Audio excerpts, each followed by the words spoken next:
இந்த குண்டு வெடித்த பிற்பாடு, கிட்டத்தட்ட குண்டு வெடிக்கிறது 21ஆம் தேதி, அந்த குண்டு வெடித்த பிற்பாடு வந்த 26ஆம் தேதி கொழும்பு பத்திரிகைகளில், ஒரே பத்திரிகைகளில் வந்த செய்திகளை நீங்கள் பார்த்தீர்கள் என்று சொன்னால், இந்திய பிரதமர் மோடி மிகப்பெரிய ஒரு வெற்றியை பெற்றார் என்ற ஒரு செய்தி.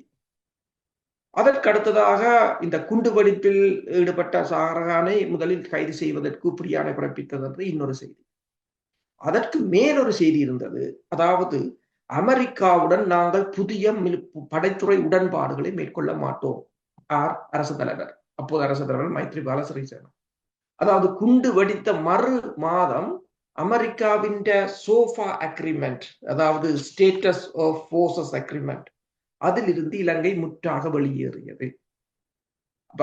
அது கிட்டத்தட்ட அந்த உடன்பாடு வர எட்டப்பட நேரத்தில் குண்டு வெடித்திருக்கிறது என்பது தெளிவாக தெரிகிறது.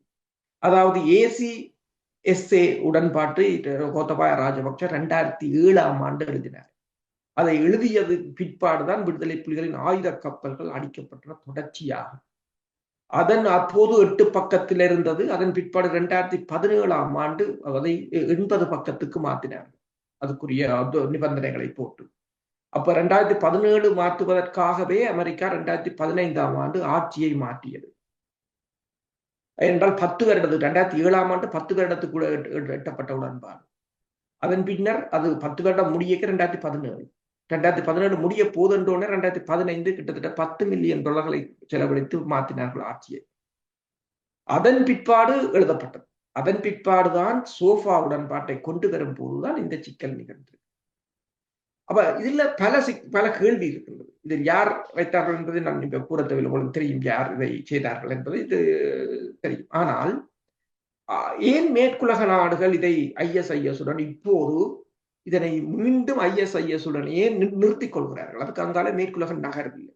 இப்ப கொழும்பு பத்திரிகைகள் ஒன்று கூறுகிறது என்னென்றால், இந்த இப்ப இலங்கை அரசாங்கம் கூறுகிறது பிள்ளையானை இப்போ கைது செய்த பிற்பாடு அவருக்கு தொடர்பு இருக்கிறது.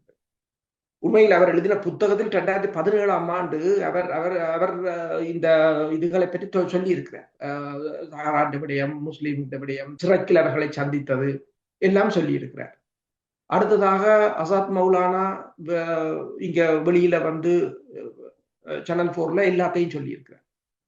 இங்கு பயிற்சி கொடுக்கப்பட்டது எல்லாம் பிள்ளையாண்ட புத்தகத்துல 15 பெண்களுக்கு பயிற்சி கொடுத்ததுன்னு சொல்லி இருக்கிறார். ஆனால் இது எல்லாவற்றையும் என்னென்று மேற்குலக நாடுகளின், அதாவது இன்டர்நேஷனல் இன்வெஸ்டிகேஷன்ல என்னென்று இதெல்லாம் இல்லாமல் போன கேள்வி இருக்கின்றது.